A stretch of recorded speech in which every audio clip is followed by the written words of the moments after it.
Sartec IPTV Méga vous propose la télé internet télé boo xamante ne wifi moo koy doxal. Vous avez 8000 chaînes à 39 500 l'année. N'hésitez pas à contacter le 77 535 97 62 Sartec, la télé de l'avenir.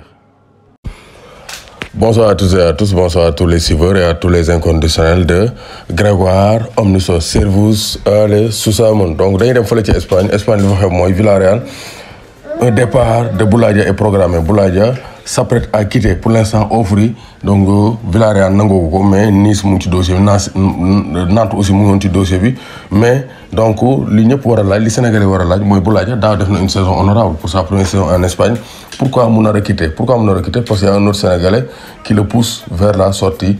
C'est donc Nicolas Jackson. Donc Nicolas Jackson, un jeune Sénégalais qui fait actuellement de très bonnes prestations avec donc Villarreal. Donc il a été recruté donc ici du Casa Sport en 2019 et depuis lors il a fait ses classes en équipe réserve. Daaw sax moo dugal donc fin de saison bi il a marqué le but qui a permis à Villarreal B, c'est l'équipe réserve, de monter en deuxième division espagnole. Et ça sont des faits marquants donc qui ont permis à Villarreal vraiment de compter sur donc Nicolas Jackson. Selon les informations de AS, Villarreal a fait une offre pour une revalorisation salariale. Donc salaire am dañ koy yokku xoolaat ko yokkal ko contrat am comme ça dina gën a am place ci équipe première moo tax donc ci match de préparation yi gis nañ def na ay performances yu jéggi dayoo.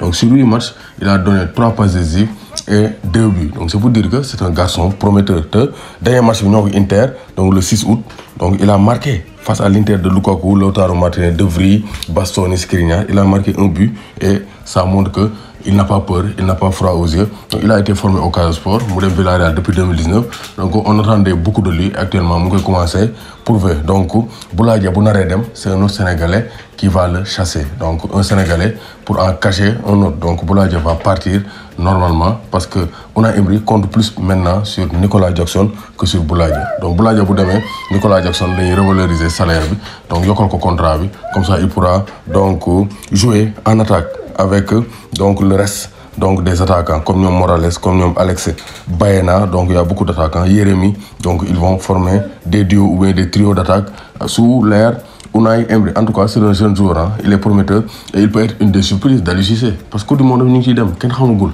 Il y a des incertitudes. Diao Baldé Keita amul club kenn xamul donc attaque bi donc tout peut arriver.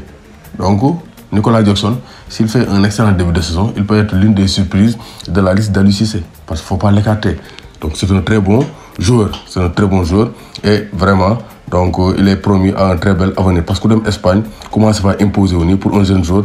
Donc ça c'est prometteur.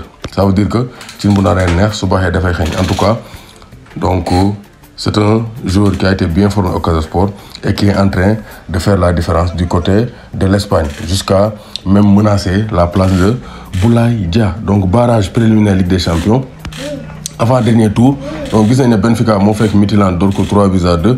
Donc Karabakh bu Ibrahima Wadji c'est une des donc promos de 2015. Donc Ibrahima Wadji moom bokkoon na ci ñu joué woon CAN 2015 fii. Donc il a réalisé un doublé. Ibrahima Wadji mu ngi joué fële ca Karabakh.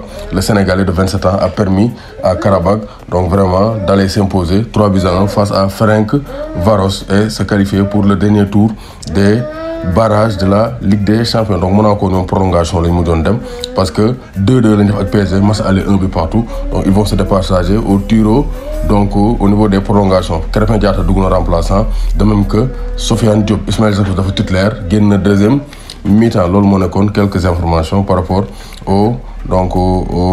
à la Ligue des Champions. Alexis Sanchez signe à l'Olympique de Marseille. Donc Marseille, donc ils ont signé après Luis Suarez, après Nuno Tavares, un autre grand joueur, Alexis Sanchez. Il va apporter son expérience pour la Ligue des Champions. Donc gis nañu aussi Timo Werner retourne à Leipzig. Gis nañu aussi Bernardo Silva aurait un accord avec l'FC Barcelone. Transfert entre 50 et 60 millions d'euros. Donc Bernardo Silva va quitter donc City pour rejoindre le FC Barcelone. En tout cas cette saison ku ñeme na nga taxaw ku ragal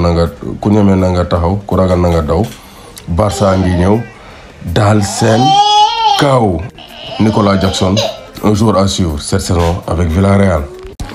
Mondial Sport, leader de l'équipementier au Sénégal, indi na leen ay nouveautés. Voici le maillot Terre des Lions du Sénégal maillot bi nga xamante ne mu ngi toj jamono avec Flocas c'est à 12 000 francs donc maillot sénégalais avec Sadio Mané mu ngi noonu c'est à donc 10 000 francs plus Flocas c'est à 12 000 francs donc gis nañu aussi donc Mondial Sport mu ngi leen di may maillot nouvelle saison yi nouvel arrivage donc mu ngi nii maillot Bayern rouge bi Sadio Mané ca kaw ca kanam n'hésitez pas à commander sur Mondial Sport 77 666 03 95 77 059 99 84.